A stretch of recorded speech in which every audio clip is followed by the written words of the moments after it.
बांस की जानकारी के लिए बांबू महानुष से जुड़े रहे। बांस की जानकारी के लिए बांबू महानुष से जुड़े रहे। नमस्कार, मैं पाटलू पाटिल बांबू महान्यूज़ में आप सबका स्वागत है। हम आज कर्नाटक में कलबुर्गी शहर में आए हैं, जो पहले से गुलबर्गा नाम से जाना जाता है, जो हिस्टोरिकल सिटी है। मेरे साथ सरोजिनी पाटिल है, जो हमारे बांबू महान्यूज़ की को फाउंडर है, और शरणम नावदगी सर है। मेरे साथ जो फार्मर है बांबू के, वो शरणम नावदगी है, प्रसाद पट्टनकर है, और ये सब मिलके हम आज बांस के बारे में, कर्नाटक में जो काम चलता है उसके बारे में जान लेने वाले हैं।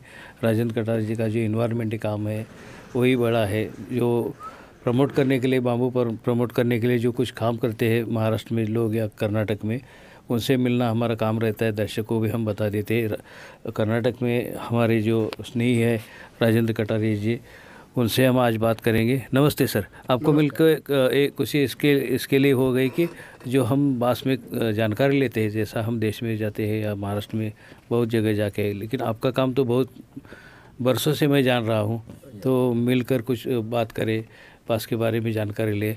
धन्यवाद जी। बहुत अच्छी बात। मैं Rajendra Kathare, Kalaburagi farmers producer organisation के अंतर्गत श्री पाटलबा पाटिल और श्रीमती सरोजिनी पाटलबा पाटिल गुलबर्गा में, कलबुर्गी में हम स्वागत करते हैं।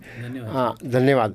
आप अपने बिजी शेड्यूल में एक पैशन लगा के पिछले 4-5 साल से सब बांबू प्रेमियों के इंटरव्यू लेकर हमारे सब लोगों को प्रोत्साहित भी करने के लिए धन्यवाद देते। तो यहाँ कैसा काम चल रहा है सर?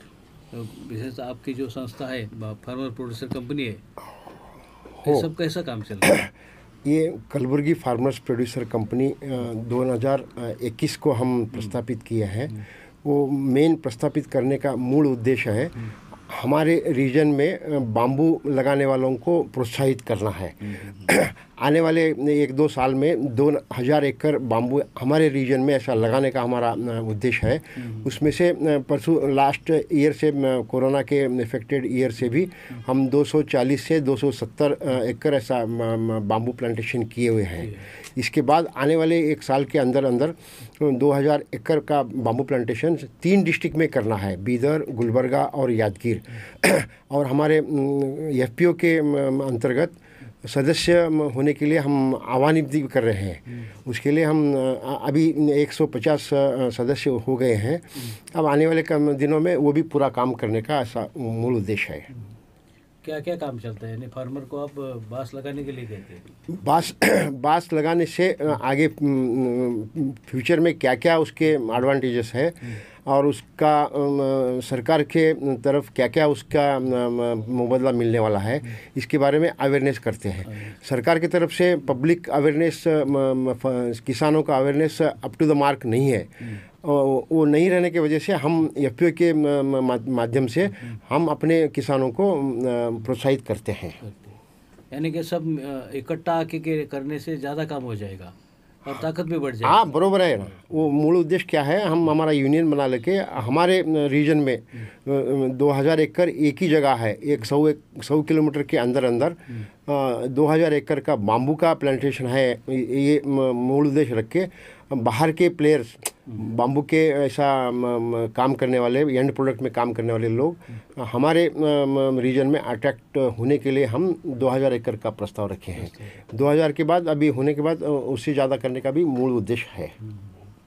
तो रिस्पांस कैसा है किसानों का? अभी रिस्पांस में बिल्कुल अच्छा है ना। 260 एकड़ ऐसा हो गया है। अब आने वाले, अब कोरोना की वजह से अप टू द मार्क नहीं हो गया। ये इस साल भी ऐसा 100 एकड़ हो जाएगा, लेकिन अवेयरनेस होने के बाद नेक्स्ट ईयर से एकदम 1500 एकड़ बाकी का हो जाएगा। अच्छा, यानी कि आप सब जो बांस के लिए इकट्ठा आएंगे, फार्मर्स आएंगे, उनके लिए वैल्यू एडिशन भी कुछ का सोचा होगा ना सर? नहीं, एक्चुअली वैल्यू एडिशन अब काम नहीं आएगा। उसका यील्ड 4 साल के बाद, 5 साल के बाद आने के बाद उसका वैल्यू एडिशन का काम हो जाएगा। लेकिन कुछ तो फ्यूचर प्लान बना होगा ना? नहीं, ऐसा कुछ भी ऐसा उद्देश्य नहीं रखे हैं।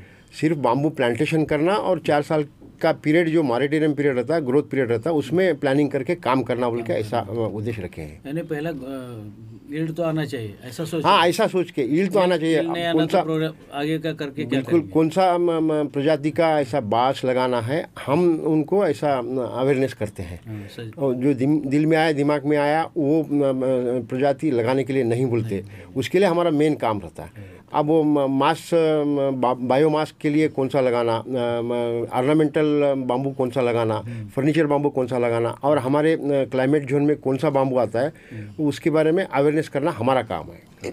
सर से बात करके ये जान लिया हमने कि पहले किसान को ये प्रमोट करना चाहिए कि बाँस, वो पहले बाँस लगाए और अपने एरिया में बाँस लगाए तो बहुत बड़ा प्रोडक्ट भी मिल जाएगा, और प्रोडक्ट मिलने के बाद आगे का काम करना चाहिए। बराबर। बहुत लोग क्या सोचते हैं कि पहले ही कुछ प्रोग्राम कराने लगे, उनके ये नहीं मिलता, रॉ मटेरियल नहीं मिलता, और रॉ मटेरियल की वजह से फैक्ट्री नहीं चलती।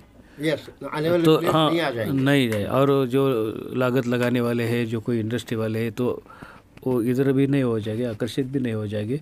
तो सर का काम अच्छा है सर, ये जानकर भी बहुत खुशी होगी। इतने सब किसान इकट्ठा होकर काम कर रहे हैं, अभी जुड़ रहे हैं, आगे भी जुड़ेंगे। आपका जो काम चल रहा है उसे भी मैं शुभकामना देता हूँ। धन्यवाद। हाँ, नमस्कार। बाम्बू महान्यूज़ शेयर एंड सब्सक्राइब। बाम्बू महान्यूज़ शेयर एंड सब्सक्राइब। बाम्बू महान्यूज़ शेयर एंड सब्सक्राइब। बाम्बू महान्यूज़ शेयर एंड सब्सक्राइब।